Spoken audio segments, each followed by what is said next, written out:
decided to look into how to become an adoption agent. I started looking at this because my friend just actually gave her baby girl up for adoption, and she had the most amazing adoption agent. And I started, actually before I got into this class, I started kind of asking her some questions to see if this was a route that I wanted to take. And when we got this opportunity to do our first career profile, I decided that's what I was going to do mine on. My person I talked to her name's Amanda, and she works for LDS Family Services. She said that for her typical work day, she doesn't really have like a set schedule that she does every day. She sets up her own times with the families, and she works with birth mothers and the families, and all based on their time and when they can meet. So it's like a typical is not a 9 to 5 job for her. It's more of when the family can meet. She said that some of the stresses in the job were having to work with some indecisive birth mothers, and she said that it's also hard sometimes because some families that do want to adopt that she works with for whatever reason don't get qualified, which is frustrating for them. Some more stressors would be mothers that decide to place but then decide after a while not to place the baby anymore and to keep it, which is good, but it's hard when you have a family all lined up.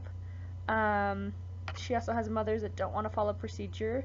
They keep going back and forth on what they do and don't want to do with the baby.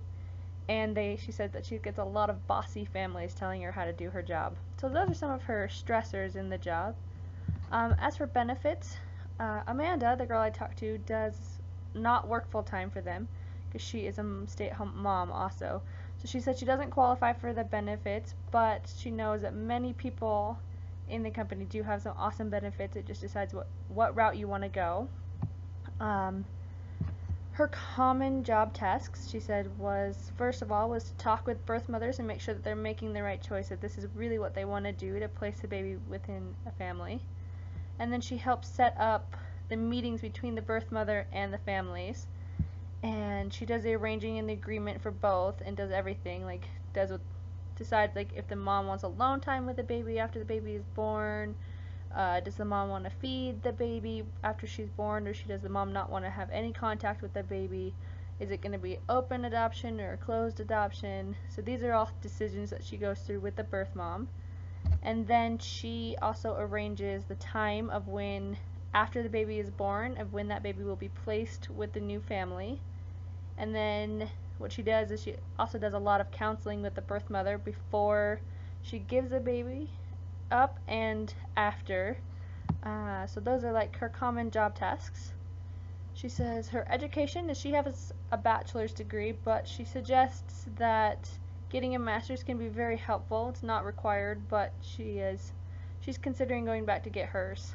Depending on your education, the starting salary is about $40,000, but she knows some people who make quite more than that with their master's degree.